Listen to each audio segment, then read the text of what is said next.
ಈಗ ಅಹಿಂದ ಸಮಾವೇಶ ಮಾಡ್ಲಿಕ್ಕೆ ಹೊರಟಿದ್ದಾರೆ ಸರ್ ಹುಬ್ಬಳ್ಳಿ. ಏನ್ ಮಾಡ್ತಾರೆ ಸಮಾವೇಶ ಮಾಡಿ? ಅದರಿಂದ ಯಾವ ಅಹಿಂದ ಸಮಾವೇಶದ ಸಮಾಜಗಳಿಗೆ ಆ ಸಮಾವೇಶ ಮಾಡಿ ಏನು ಅವ್ರಿಗೆ ಸಂದೇಶ ಕೊಡ್ತೀವಿ? ಅವ್ರ ಬದುಕಿಗೆ ಏನ್ ದಾರಿ ಮಾಡ್ತೀವಿ? ಅಹಿಂದ ಸಮಾವೇಶ ಮಾಡಕ್ ಕೊಟ್ಟಿರೋದು ಕುರ್ಚಿ ಉಳಿಸ್ಕೊಳಕಷ್ಟೇ, ಜನಗಳ ಬದುಕನ್ನು ಸರಿಪಡಿಸಕ್ಕಲ್ಲ. ಈಗ ಅವ್ರ ಕುರ್ಚಿ ಅಲ್ಲಾಡ್ತದೆ ಅಂತ ಹೇಳಿ ಅದಕ್ಕೆ ಈಗ ಅಹಿಂದ ಜ್ಞಾಪಕ ಬರ್ತಾ ಇದೆ.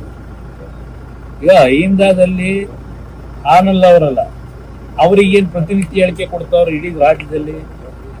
ಕಾಂಗ್ರೆಸ್ ಇವತ್ತು ಬಂದಿದ್ರೆ ಅಧಿಕಾರಕ್ಕೆ, ನಮ್ಮಿಂದ ಬಂದ್ರು, ನಮ್ಮ ಭಿಕ್ಷೆಯಿಂದ ಅನ್ನ ತಿಂತಾವ್ರೆ, ನಮ್ಮ ಭಿಕ್ಷೆಯಿಂದ ಅನ್ನ ತಿಂತಾವ್ರೆ ಅಂತಕ್ಕಂಥ ಪದ ಬಳಕೆ ಮಾಡಿದ್ದಾರೆ ಆ ಸಮಾಜದವರು.